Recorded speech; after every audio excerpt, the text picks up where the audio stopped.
विकसित भारत के निर्माण में देश के अन्नदाता की महत्वपूर्ण भूमिका है। इसलिए इस बार के बजट में किसानों और कृषि क्षेत्र को सर्वोच्च प्राथमिकता देते हुए कुछ बड़े फैसले लिए गए हैं। प्रधानमंत्री मोदी का विजन है कि आत्मनिर्भर भारत की नींव आत्मनिर्भर गांव, आत्मनिर्भर किसान और आधुनिक कृषि से ही मजबूत होगी।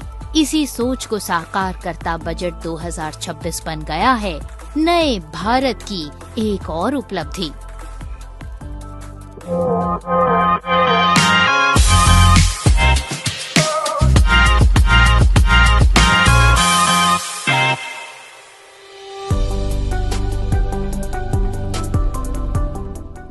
भारत की कृषि, डेयरी सेक्टर, फिशरीज, इन्हें हमारी सरकार ने हमेशा सर्वोच्च प्राथमिकता दी है। इस बजट में भी नारियल, काजू, कोको और चंदन की पैदावार से जुड़े किसानों के लिए अनेक अहम कदम उठाए गए हैं। भारत विस्तार एआई इस टूल से किसानों को उनकी भाषा में जानकारी मिलने से उन्हें बहुत मदद मिलेगी। फिशरीज और पशुपालन में उद्यमिता, उसको बढ़ावा देने से गांव में ही रोजगार और स्वरोजगार के और ज्यादा अवसर बनेंगे। बजट में किसानों की आय बढ़ाने के साथ छोटे मझोले किसानों को विशेष ध्यान देने और ग्रामीण रोजगार को मजबूत करने पर फोकस के साथ कुछ महत्वपूर्ण घोषणाएं भी की गई हैं। इस साल कृषि सेक्टर के लिए 1.32 लाख करोड़ का प्रावधान है, जबकि पिछले बजट में ये राशि 1.24 लाख करोड़ थी। यानी कृषि बजट में लगभग 7% की बढ़ोतरी हुई है। इसमें 9,967 करोड़ ICAR और रिसर्च के लिए दिए गए हैं। किसानों को बड़ी राहत खाद सब्सिडी में भी मिलेगी। इस मद में 1,70,944 करोड़ रुपए का प्रावधान है।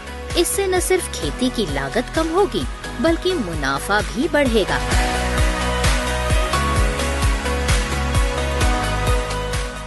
इस बजट में पशुपालन सेक्टर को अब तक का सबसे बड़ा बजट आवंटन मिला है।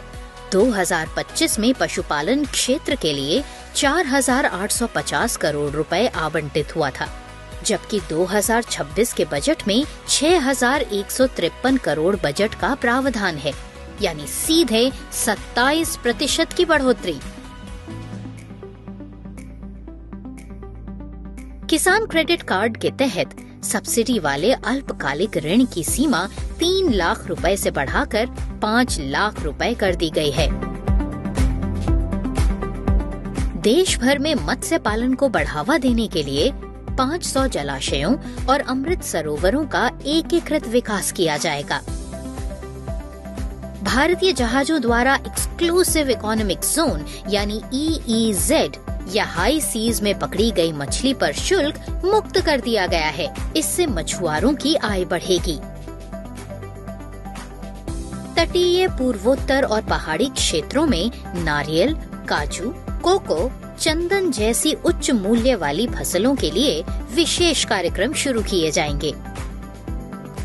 नारियल उत्पादन को प्रतिस्पर्धी बनाने के लिए कोकोनट प्रमोशन स्कीम लाई जाएगी।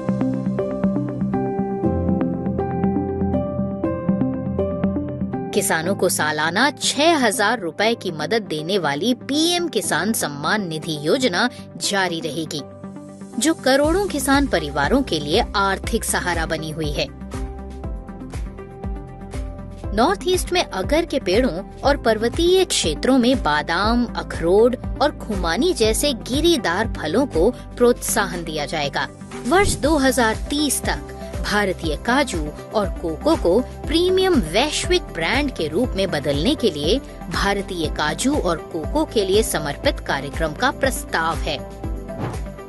भारतीय विस्तार नामक बहुभाषी AI एग्री टूल लॉन्च किया जाएगा, जो एग्री स्टैक और ICAR की जानकारी के साथ किसानों को फसल योजना, मौसम चेतावनी, कीट प्रबंधन और बाजार की जानकारी देगा।